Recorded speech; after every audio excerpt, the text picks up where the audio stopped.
Hello, dudes, dudettes, and all duderinos in betweeno. Today we'll be looking at Red Faction 2, the 2002 sequel to the wall-exploding Mars Rebellion simulator released only a year earlier, and has very little in common with that game.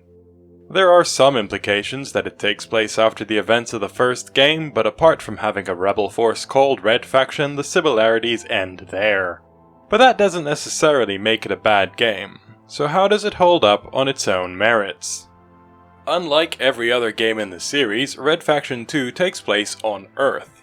You play Alias, a super soldier working for Sopot, the evil dictator in charge of the world.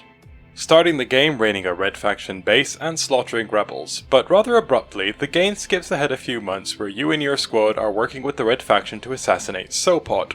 Your squad leader often seems dismissive and disrespectful to the Red Faction soldiers, so it's no surprise that when you finally kill Sopot, he betrays them and insults himself as the new dictator. You and Tangier, the stealthy one, renounce the squad and join the Red Faction in order to fight back. The pacing feels a little off. The intro where you work for Sopot doesn't really provide you with any reason for you to turn against him, so when it skips ahead to your assassination mission, it's a bit jarring. On top of that, when your squad betrays the Red Faction, it feels like the story is just beginning, but actually playing through it feels like the stakes are raising at the pace of an endgame. So much so that it doesn't take long at all for you to take out most of your ex-squad, so the build-up of their characters feels very wasted. And then you're fighting the final boss, and it's over.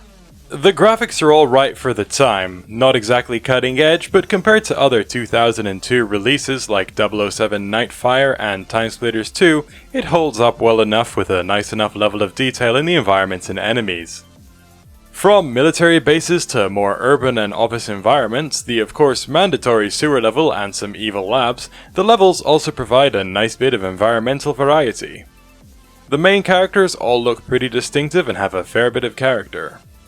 During gameplay, resolutions do go up to 1080p, but cutscenes always resize to a much lower resolution, looking incredibly compressed and messing with my recording. The field of view is pretty crap, definitely a console FOV, and not being able to change it without modding some game files is an issue, but I did manage to get used to it after a while. Apparently there is a fix according to the Steam forums, but I could only find dead links. Voice acting is pretty good and of professional quality. That's just the right level of cheesy for the kind of tone the game is going for. Alias, my heroic demolitions expert. You are just in time for my announcement to the squad. Soapbot's armies have declared their loyalty to me. I am now Chancellor of the Republic of the Commonwealth. I don't understand. I thought we supported The Red Faction, yes. I think we all agree that Echo here is an ass. Where we differ is that you and Tangier support the Red Faction. They would destroy the technology that created us. I will use the nanotechnology as it should be used. I will create an army that cannot be defeated. But they got the drop on us. Open fire. yeah. I witnessed it all. Notably, the game has Jason Statham as one of the squad mates, Shrike, the vehicle expert. There are most likely other celebrities, but I am particularly bad at recognizing voices. The game actually starts off somewhat weakly when you are only provided with light ammo based weapons. The enemies feel incredibly bullet spongy and not at all satisfying to kill. But once you get your hands on some assault rifles, that soon becomes less of an issue. The guns themselves offer a lot of variety, but also a lot of redundancy. Once you get your first medium ammo based gun, that is, an assault rifle, there is virtually no reason to ever use the pistols and submachine guns you have collected, save for the rare times you need to conserve ammo. Which is a shame because dual wielding is pretty badass. The assault rifles circumvent this slightly by having different alternate fires, but they are definitely not all created equal. You'll rarely use the burst fire rifle when you can have an auto fire rifle which identifies enemies, shows their health and can fire grenades to boot. Even that one is easily forgotten when you've got a semi-auto rifle which can one-shot most enemies and points out their general direction when you zoom. Other guns are fun, with plenty of explosives, ammo for which is usually plentiful. Ammo is shared, however, so a grenade is used as ammo, whether you're firing it from the assault rifle secondary, the dedicated grenade launcher, or the 5 grenade spamming anti-personnel launcher. The health system is interesting. You have a rather small health bar that regenerates very slowly, and loudly for some reason, when you don't take damage for a while. You can carry up to 3 medkits, which practically speaking are just 3 more health bars, as the moment you deplete the health bar, one of them is instantly used and you are at full health again.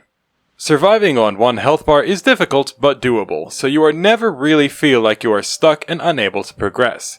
Plus, enemies drop health at random, so you rarely go long without stocking up all 3 health kits.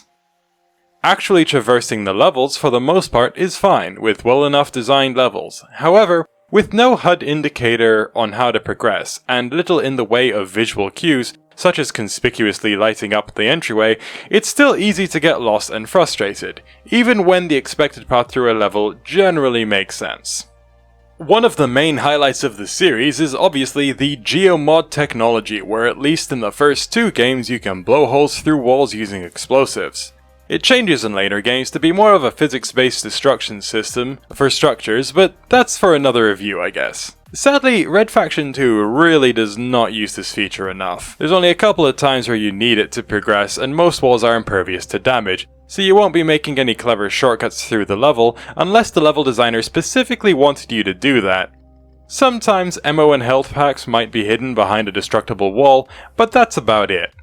There is one section in the game where you have to run down a train track and find cover before getting hit by the train. You can blow holes in the wall and hide there, but there's always little breaks in the wall you can hide in without geomodding the place, so it's actually not necessary, and definitely felt like a missed opportunity.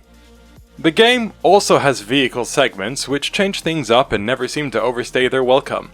Whether you're manning a turret, piloting a mech or a submarine, your vehicle's health does not regenerate and you cannot leave until you reach specific points. But the health resets between level transitions, which are generally short, so it never gets frustrating. In fact, I don't think I ever lost in one of these segments. They are a power trip, and that just feels good. I also noticed some sort of karma system where accidentally, or not so accidentally, killing a friendly or innocent made a "that was naughty" sound effect and showed a red icon.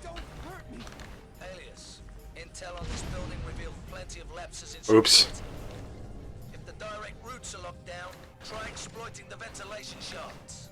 Whereas completing missions, primary and optional, made a green icon appear. I actually have no clue what the impact is, but I assume there's a bad ending where the rebels execute you or something if you get a lot of naughty reds. There are boss fights which are pretty forgettable, usually just a case of knowing when to hide behind cover, knowing when to shoot, and keeping minion spawns under control. Apart from the final boss. Holy shit, fuck the final boss. You must fight a mech in a tiny room with one wall for cover that the boss destroys throughout the fight. Eventually, you have no cover, and it just becomes a war of attrition until one of you dies. Spoiler alert, it's usually you. Once the mech is destroyed, you have to kill the actual person piloting it, and he has a railgun that instantly takes down one of your health bars. It's unlikely that you have killed the mech with any spare health bars remaining, so this means instant death with his hit scan weapon. Now, there is a health kit that respawns, but it takes a very long time to do so, and whether he shoots you in between it respawning or not is totally up to random chance. And to top it off, every time you die, you have to watch an unskippable cutscene. Needless to say, this was infuriating. Oh, so I was just trying to pick up the health kit right there. Yeah, boy! Oh, he's still alive.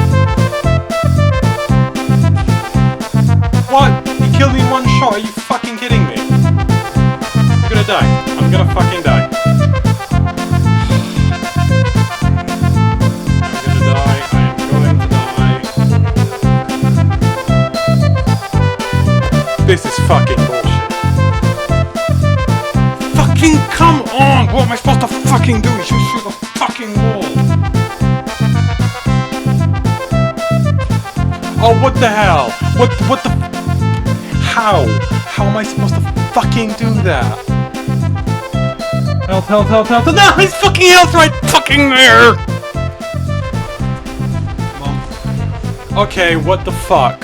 Red Faction 2 is often considered the worst in the series, and it's not hard to see why. The story has little to do with the other games, not even taking place on the same planet. and it doesn't really use the Geomod technology that defines the series. I mean, it does, but honestly you could have scripted a hole to appear in a wall, build engine style, the few times you had to use it, and hardly notice the difference. But, as its own game, it holds up fairly well.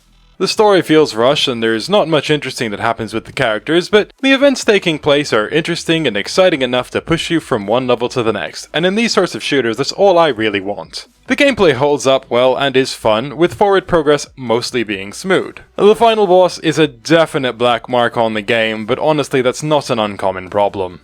I beat the game in about 5 hours, and with the rushed feeling story I feel like it could have been extended. In fact, I wonder if the game's development was rushed at any point, because it does feel it. But what is there is fun and comes recommended by me. Oh, and how's this for a hot take?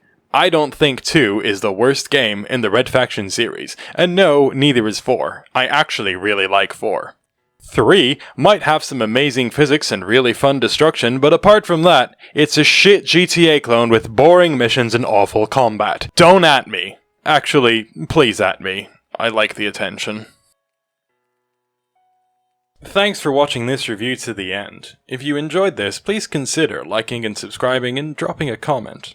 I would also like it if you could check out my Twitch channel, that's twitch.tv/KrazyKain, where I'm usually playing the game I'm gonna review next. Or taking a break from that and just playing something for fun. Either way, I appreciate the company.